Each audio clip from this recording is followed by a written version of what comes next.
Hey families, I wanted to tell you a little bit about myself. This was information I wasn't able to share at curriculum night, so I wanted to share it with you through this video format. If you have any feedback for me or you want to reach out to me, I am happy to field questions or answer anything through email or by phone, and I'll make sure to put that in the email that I include with this video. But I wanted to share a little bit about my school journey, and so that you understand a little bit about where I'm coming from as a teacher and just as an individual. I think that kids' stories are really important and where they're coming from on a daily basis, and so I wanted to share a little bit about myself. Kids have already heard this, so if you have any questions for them, you're welcome to ask them or me. So I grew up in Westland, Oregon, and I was not the typical teacher in that I hated school growing up.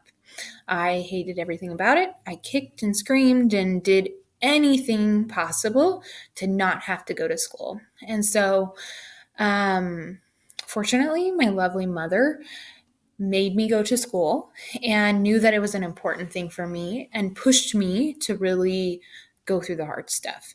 And it continued to be a struggle, continued to be a struggle, continued to be a struggle.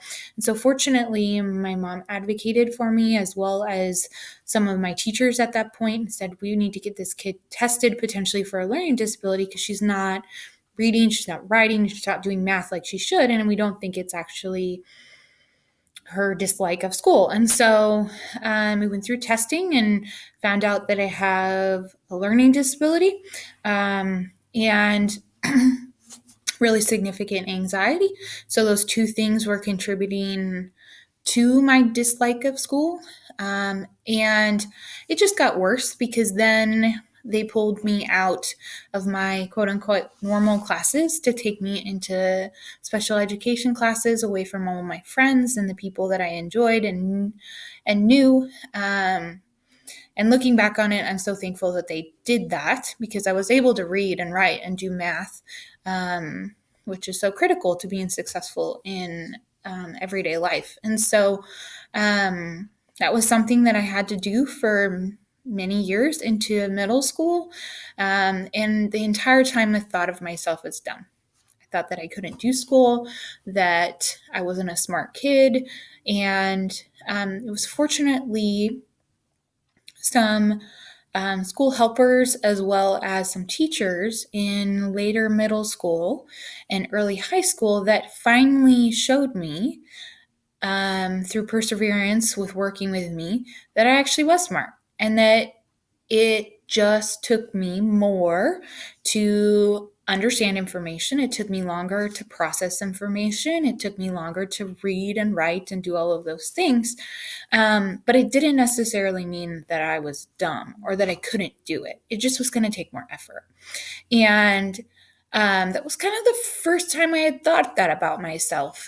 And so as I entered in high school I went to was this incredibly challenging academic high school in Oregon, and so fortunately, I was because people were helping me along the way, because people would stop and work with me before, after school, during lunch. At various times, I was able to take things like AP classes and honors classes, and I was able to improve on math, reading, writing, all of those skills that are necessary to get better at. And it was because of the hard work that I put in high school that I was able to get things like scholarships, that I was able to be accepted to universities, that I was able to do all of the things that I wanted to do. But it didn't come easily. It was hard. And I share that with you and I share that with students because it informs the way that I teach. I have this firm belief that hard work and looking at your challenges and things that maybe you struggle with or things that may become easy to you, that there's areas for growth and that every student can do well. It's just meeting them where they're at and making the baby steps forward every single day. Because that's what people did for me. And that's the only reason that I am here, able to do what I do on a daily basis. And it doesn't mean that I still don't struggle with things, but it's because I put in time to get better. And so I do not let students just sit and not get better, whether that's as people, as human beings, or as students. I want them to be making progress every day. And so that is the viewpoint that I come at as a teacher.